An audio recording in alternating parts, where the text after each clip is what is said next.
Hey guys, this is Joy. Ngayon may ituturo ulit ako sa inyong isa na namang online job kung saan yung pinakapuhunan natin dito bukod sa paggamit ng laptop or computer at headset ay ang active listening at typing skills. Pwede to sa mga wala pang experience, sa mga beginners, students at mga work from home parents. Ito yung transcription jobs.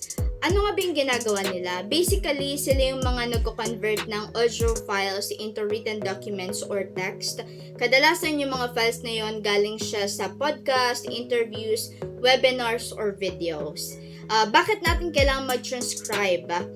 Yung iba kasi, may mga videos tayong pinapanood kung saan mahirap siyang intindihin. So, kailangan natin ng subtitles para maintindihan siya. Yung iba naman, they have difficulties hearing, so yung subtitles nakakatulong talaga yun sa kanila. And yung ibang professionals naman, nagre-record na lang sila ng mga video kasi sa sobrang busy nila. And pero yung mga viewers or yung mga nanonood, mas prefer nila yung written documents kasi bukod sa pwede nilang balikan, mas madali pa nilang maintindihan. Mag-share po tayo ngayon ng 5 companies kung saan pwede kayo mag-apply. Lahat ng link lalagay ko dun sa description box sa baba para pwede nyo nalang puntahan yon and pwede nyo ring may check yung ibang details ng mga kumpanya. Ayan, yung kitaan po sa transcription job ay per minute. So, mas maganda kapag mas madami tayong mati-transcribe, meaning mas madami din tayong kikitain. First, yung rev. Ayan. Yung Rev, they have hundreds of jobs daily to choose from. Babayaran kayo weekly. Yung per audio minute na gagawin nyo ay kikita kayo ng 0.36 to 0.65 cents. At yung per audio minute naman for captioning work ay mas mataas, 0.45 to 0.75 cents. Yung pagkakaalam ko po dito is, yung transcription, yun na nga yung mati-transcribe ka or i-convert mo yung audio into text. Yung captioning naman, parang audio-visual siya. Applicants need to take a grammar quiz and submit a transcript example for consideration.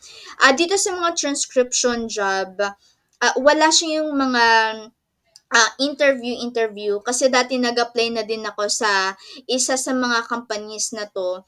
Ang kailangan mo lang gawin is, kailangan mo lang mag-take nung assessment nila or nung grammar quiz nila and then kailangan mo siyang isubmit. Kapag nakapasa ka, you're going to receive an email na sasabihin, congratulations, you passed the assessment and then for the next step, eto na yung gagawin mo.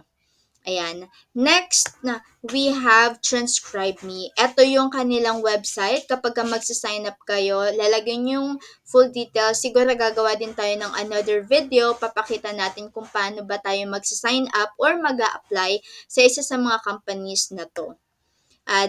Itong company naman na to, they provide transcription services in the medical, education, entertainment, and market research field. So, hindi lang siya dun sa isang niche or isang field, madami siya. Kadalasan yung nakikita ko din talaga yung mga medical services. They hire people from anywhere in the world. Set your own schedule. Maganda kasi alam mo yon, hindi mo kailangan or kung may gagawin ka or may kailangan kang puntahan, hawak mo yung sarili mong oras anytime na gagawin mo siya. Pero po, yung transcription job, meron po siyang deadline. For example, nagbigay sila ng task sa inyo. Pwede mo siyang trabahuhin anytime na gusto mo. Pero, magbibigay sila ng deadline kung kailan dapat mo isubmit yung task na hinihingi nila. If not, magre-remind sila sa'yo na kailangan tapusin mo to sa ganitong petsa, kailangan masubmit mo siya. Ayan. Yung kitaan naman dito, start at $15 per audio hour for general transcription work. Need to transcribe short 2 to 4 minute audio clips. Yung iba, medyo mahirap siya kasi kapag nag-transcribe ka ng mga audio clips, nandito yung mga may ingay na background, minsan parang namamambling yung nagsasalita. So, mahirap siya. Yun yung challenging naman sa pagkata-transcribe. Yung maririnig mo yung iba-ibang background. So, pwede mo siyang balik-balikan hanggang makuha mo kung anong sinasabi nung nagsasalita. Other projects may have different rates depending on the niche. complete a training and exam course. Ayan. Nagbibigay naman sila ng instruction kung anong level ka na ba or kung ano na ba yung dapat mong gawin. Through email yon. For example, hindi ka naman nakapasa, no risk kasi pwede ka naman mag-reapply. Depende nga lang sa company kung ilang months bago ka mag-apply ulit. Next, Scribie. Ito naman pong Scribie offer short audio files for transcription that pay a flat rate of $5 to $25. Mas mataas. They provide workers with an automated transcript with each project. Sabi nila yung automated transcript nila is helpful pero only 60 to 90% accuracy lang siya. So, kailangan pang i-review yung mga missing words, mga missing punctuation, improper capitalization of words, yung mga mistakes, ayan, kung may mga incorrect or missing paragraph breaks. Pass the assessment and become a certified transcriptionist under their guidelines to start. Next, we also have daily transcription. At saka kapag mag apply po kayo, make it a habit na i-check nyo yung website kung ano ba yung services nila or kung yung ano ba yung blog nila, ganon. Ako, I make it a habit na kapag mag apply chine-check ko talaga yung website. Minsan kung may mga reviews, ganon. They handle all varieties of audio and video formats.